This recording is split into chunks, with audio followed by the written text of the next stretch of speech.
paper and pen right away. Right away. Don't know just how to begin right away. Right away. Just let the ideas flow right away. Right away. Don't worry about where they'll go right away. Right away. Let's have some fun. Now we begun. Let's keep on riding 'cause it's so exciting right away.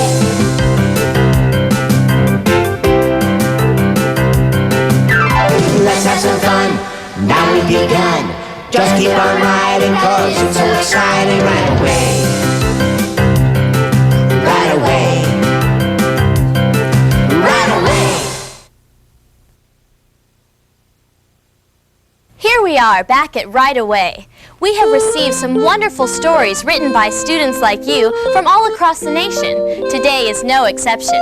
It's amazing how, with just two simple objects, a pencil and paper, your creativity has taken us all over the world and introduced us to some very special people. Our first story is a great example of how you can use your imagination to meet someone special or travel to a place you've only ever imagined. Our first author is Angela DeBella. She's a second grader from Apalachee School in Tallahassee, Florida. Come with us as Angela takes us on an exciting sleigh ride. Hi everyone. Here we are at the North Pole, the home of Santa Claus himself. It's Christmas Eve and I'm here to help Santa with all the presents he has to deliver. Follow me.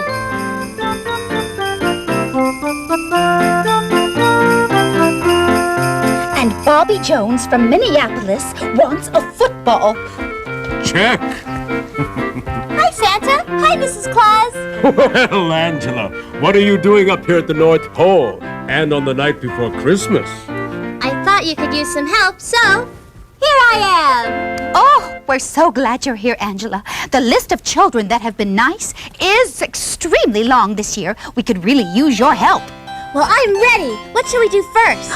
Let's make some hot cocoa. Oh, Santa always loves a cup of cocoa before he goes on one of his sleigh rides.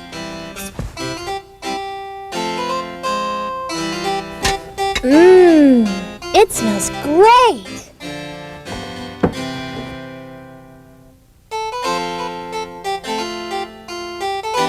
Here's your cocoa, Santa. Well, thank you, Angela. Delicious. Well, what can I do now? Would you please feed the reindeer for us? Oh, I'd love to. Right that way. Oh. You know, Rudolph, your job is very important because you light the way so that Santa can see where all the houses are all over the world.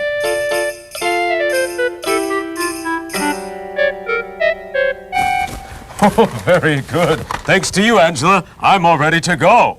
Santa, could I come with you and help you drive the sleigh? Why, of course. Let's go.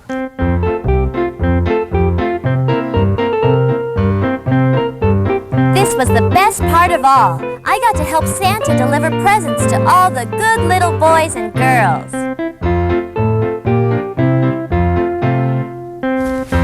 We've got a long ride ahead of us, so we better say goodbye for now. Merry Christmas. The sleigh ride. The end.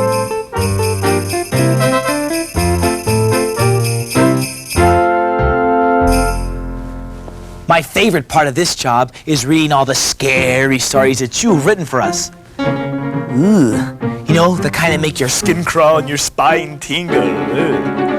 A good scary story has all the ingredients of suspense and mystery, and our next author has me holding on to my breath till the very, very end.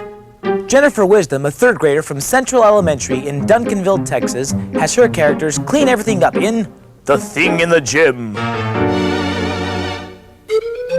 Yeah, my name is Peter, and I want to tell you a true story about the thing in the gym. Well, people say that it's a ghost that lives in the gym, but I never believed them. My story begins. I was in the gym playing basketball with my friend when my tooth got accidentally knocked out. Oh man, sorry. Oh, it's okay. It's just my back tooth. Oh, there it is. Wow. Here, I'll just stick it up here and I'll take it home later when I go home. Okay, come on, let's keep playing. After playing, I forgot about my tooth and went home. Oh, man, look at the time. I gotta go home. Yeah, me too. Let's go.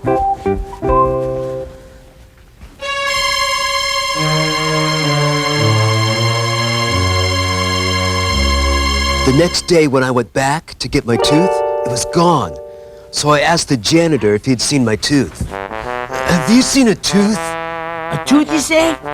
No, I found a banana peel and some smelly gym socks and an autographed picture of Neil Sedaka. But no tooth. Ah, don't worry, son. Your tooth will grow back. Hey, maybe the thing in the gym took it. Or maybe it was a ghost. Oh, I don't believe in ghosts. Well, maybe and maybe not. I gotta go clean the showers. Later, dude.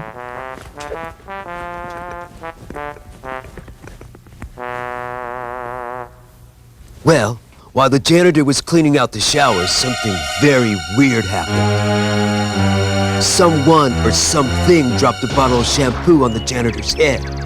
Something was definitely going on. So I decided to find out what it was and got my sister Carrie to help. So, do we have all our supplies? Yes. Stew for dinner, a camera, and a first aid kit, in case one of us gets attacked by that thing in the gym. Okay, let's go.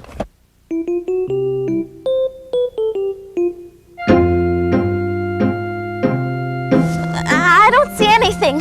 Just some balloons and streamers for the dance tomorrow night. Let's go home. No, this is where all the mysterious accidents have occurred. In the gym and in the boys' shower room. Come on. Well, I'm not going in there. You. Quiet. I think I hear something. Suddenly, we heard popping sounds, and that's when we saw it. I'll get it. You take a picture. Take a picture. I got it. Let's go home. I got the film developed. Good. Let me see it. It's all furry with big teeth and a mask on. It's a raccoon. You mean that terrifying thing in the gym? Was just a raccoon? That popping sound we heard was the raccoon popping the balloons from the dance. Yeah, and everyone knows raccoons like to steal things. He probably took your tooth and dumped the shampoo on the janitor's head. Hey, let's call the zoo and get them to come capture the raccoon and take care of him. Good idea. The next day, the zookeeper met us at the gym. So, you say you have a wild beast for the zoo? No, it's not a wild beast. It's a raccoon. What? No man-eating, vicious, slobbering wild beast? No. Good. Come on. Let's go catch that raccoon. Here, little raccoon. Come here. Come here, little raccoon. It's got your tooth. Give it to me. It's got lots of people's teeth. Take it, and I gotcha. All right. Now I'm going to take you to the zoo and give you a nice new home. Well, we got to go. Bye, kids. Thanks.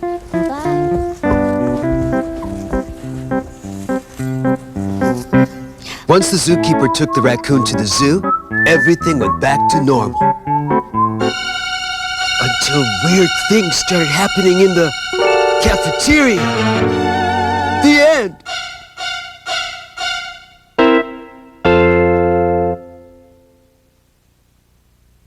Sometimes it's hard to know how to even start a story. Well, one way is to write about something or someone you know very well. Like, let's say, for example, your dog Fido. Ruff, ruff. Or your weird Aunt Bertha. Well, our next author gives us a peek at someone he knows very well.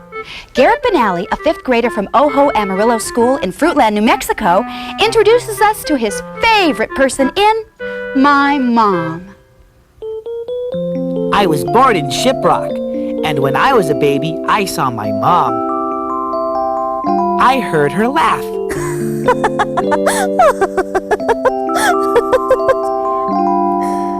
Then we went home. Soon, I felt like a free baby. When I grew a little older, I wished I could have a dog.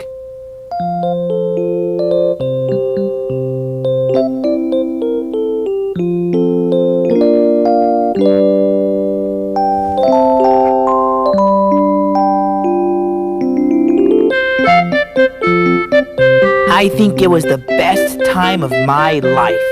And that's my mom. The end.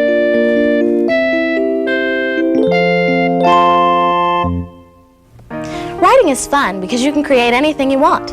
In just this past year, our young authors have created space aliens, monsters, time machines, and terrible villains. It's always enjoyable for us to see what your imaginations have conceived. I especially enjoy stories that give us a glimpse of a time long ago. Ashley Hudspeth, a student at Booker T. Washington School in Mesa, Arizona, lets us see what might happen if we were caught up in a time warp. Once there was a boy named Tom who always played baseball with his friends Bob and Joe. Okay, you play outfield, Tom, because you're not very good at batting. Yeah, like you're really good at catching. Okay, you guys. Joe hit the ball out to left field and Tom yelled. I got it! I got it! Suddenly, everything went dark. When Tom woke up, he was no longer on the baseball field. He was in a medieval castle. I got it! I got it! Where am I? Oh! Look at all these jewels! Oh, and all this delicious food! Toto, we're not in Kansas anymore. I don't know where I am, but I better eat. Tom ate and ate until suddenly the wind blew a window open and Tom looked outside to see a beautiful garden. This looks like my mom's garden, but something's different. I'm gonna investigate.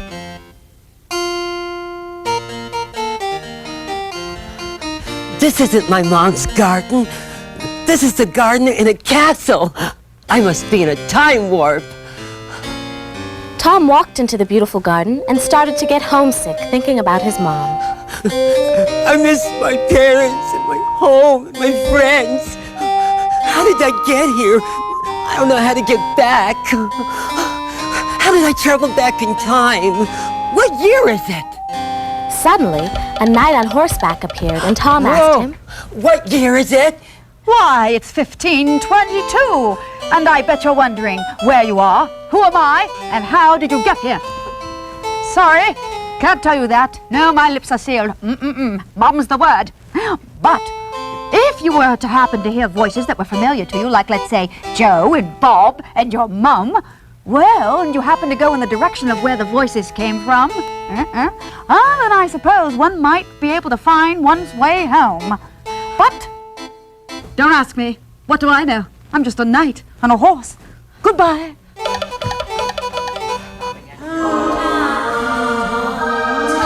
Joe, Mom, Bob, I'm coming. Tom! Mom, Dad, Joe, I'm coming. Tom, wake up! I'm back. Bob, Joe, you don't believe what happened to me. I was in a time warp, and I went to a castle, and there was a lot of delicious food there, and some nice jewels, and a strange man on a horse who helped me, I think. Tom, like you got hit on the head with a ball? Yeah, it was just a dream. But it was real. Yeah, right. Quit goofing around, Tom. Let's play ball. Yeah. Come on, let's play ball. But this time, I bat. And so, Tom never told anyone else about his adventure in the time warp again.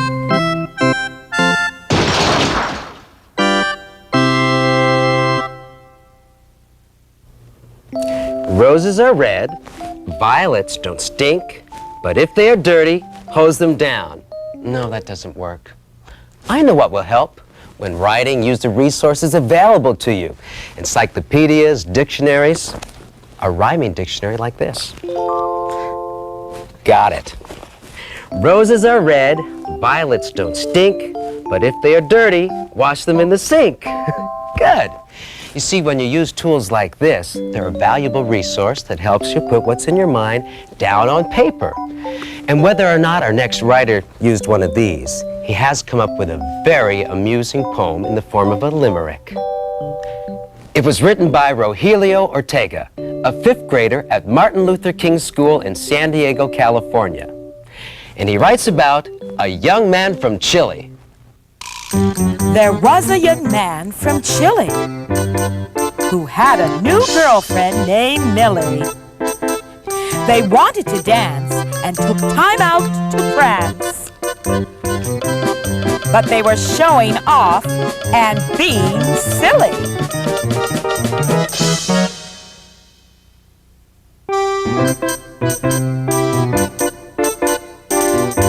The young man from Chile.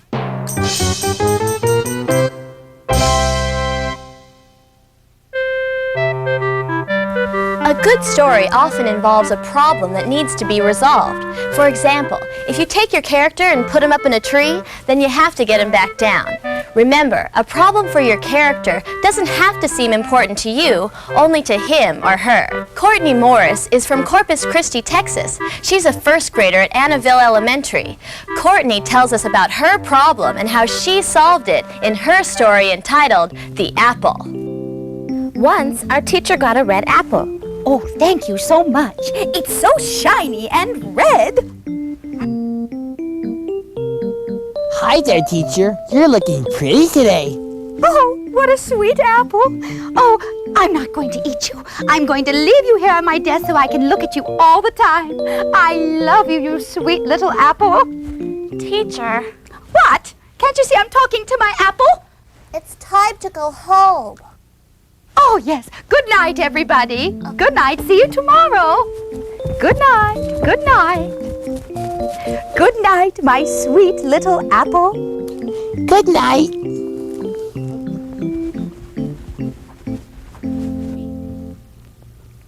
That night, a worm got into our classroom. Let's see what's on this desk. There's books, pencil, an eraser, and an apple. An apple? Oh, no. Come here, you big, juicy apple. This is delicious. The next day, our teacher noticed the apple was gone. Good morning, students. Now, everyone open up your books to page... Ah! My apple is gone. I think a worm ate it. There's the core. Oh, my poor sweet little apple. You're gone. What am I going to do without you? Our teacher cried all day long. She cried so much the classroom filled up with water. The whole school could drown. Oh, what should we do? Oh, I know. I've got another apple here in my lunch sack. I'll give it to her, and maybe she'll stop crying. I gave her the apple just in time. Oh, thank you so much. Oh, it looks just like my other sweet little apple. Hi there, teacher. I'm so happy. No more schoolwork today. Let's party! So we all partied until we went home. And we were all happy.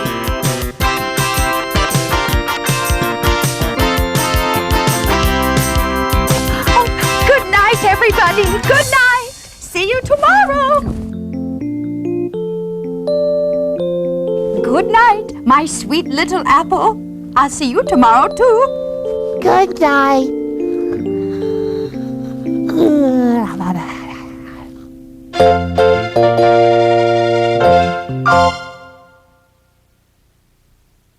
Oh, Joe, I can't wait. Oh, I can't wait. I can't wait to do this next story. It's going to be so much fun. Fun. It's great when a writer can make the reader have just as much fun as they had in the story.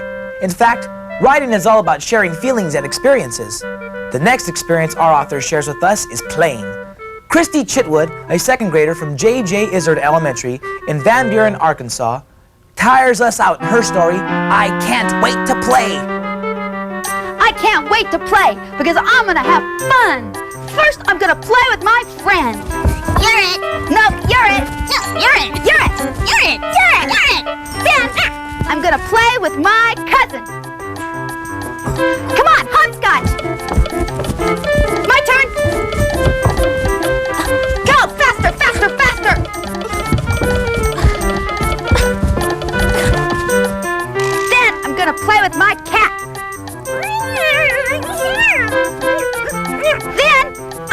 I'll play with my dog. Okay, go fetch. Quick, quick. Fetch. Fetch. Then I'll play with my friend again. You're it. You're it. You're it. You're it. You're it. Then I'll feed my fish. Here, fishy, fishy. Do you want some more? Take it off. Then I'll play with my Barbie. Oh, Barbie, you've been such a good girl. I'm going to brush your hair, and then you're going on a date with Ken. Then I'll play with my cat and my dog. Here! Go fetch! Go fetch!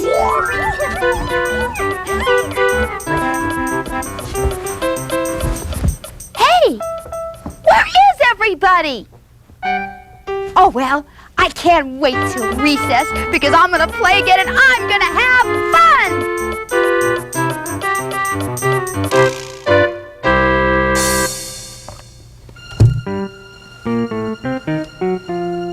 Even in the strangest situations, lessons can be learned. We're all familiar with Aesop's fables, where we're taught lessons through stories written about animals. But this next story is not about a cute little rabbit or a cuddly little squirrel.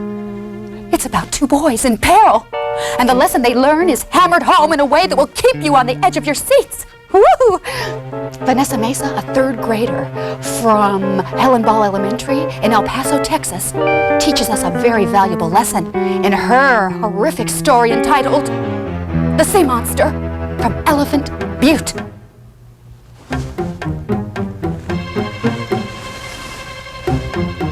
Submitted for your approval. The date, March 7th, 1993. The place, a cold, foggy lake called Elephant Butte. Two kids on an innocent fishing trip are about to have the adventure of their lives. In the scary zone. Picture this. Two kids, Jerry and Jason, fishing in the middle of Elephant Butte. Their mother was on the shore making supper. Jason, the oldest boy, was also known as a big brat. He was always teasing his younger brother, Jerry. Oh, Jerry, what's that coming over here? It's coming right towards you. It's a shark! Got you. Knock it off, Jason. Finally, Jerry snagged a fish. I got one. It must be a big one, because I can hardly reel it in. Oh, it's too bad. Are you a big wimp? No, really. I can't do it myself. Oh, let me help you. It was getting harder and harder to reel it in. The boys were getting scared. Jason, it's been an hour. My hand hurts. Jerry, I don't think this is any ordinary fish. Jerry? Jerry! Are you okay? Jerry, answer me! Oh, no. Mom's gonna be really mad when she finds out about this. Jerry! Suddenly, the boat was bumped. Jason became very scared. Then he saw it. Scales skimming the top of the water. Jason's boat was being pushed toward a waterfall. Oh, no. I'm being pushed over a waterfall. I better hold on! Jason swam to shore, found his mother. Mom, a big sea monster pulled Jerry into the water, and then it pushed my boat over the waterfall. Jason, were you teasing your brother again? Now, where is he? I don't know, Mom, really. We have to find Jerry. Come on, we'll find out the truth. It is the truth, Mom. Jerry! Jerry! Jerry! Jerry! There he is, Mom.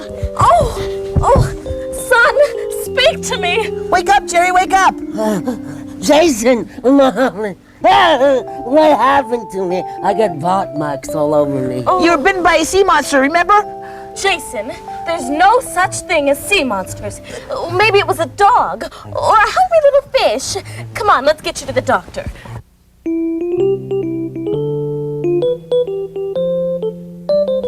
So, you say you were fishing? Yeah, and he was bit by a big sea monster, right, Jerry? I don't remember. Oh, these are pretty big bites. The mammal that did this would have to have pretty big teeth. Are you sure your brother didn't bite you? I didn't bite him. Why won't anyone believe me? Don't worry. You'll be better in no time.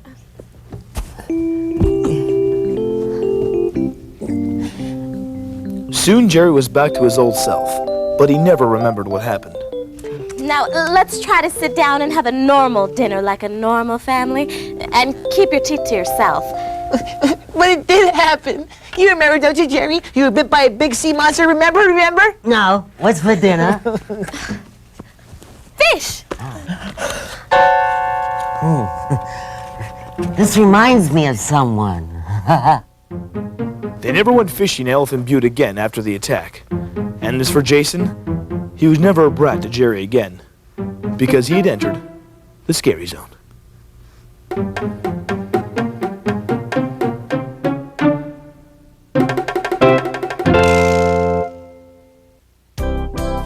We hope you've enjoyed our show today. Your stories are finished and all put away. But we'll come again another day. The stories you've seen through music and mime Can be written by you if you just take the time. So pick up a pencil and paper. You'll see. The adventures and magic that writing sets free. So, write away! This has been Right Away.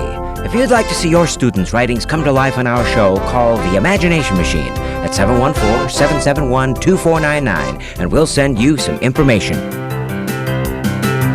Now every day I write another story, poem or adventure tale. When I'm using my imagination, I know I will never fail. It's fun making up a superhero. Super Chipmunk saves the day! Here's a mystery to keep you guessing. I just love to write away. Let's have some fun, now we've begun.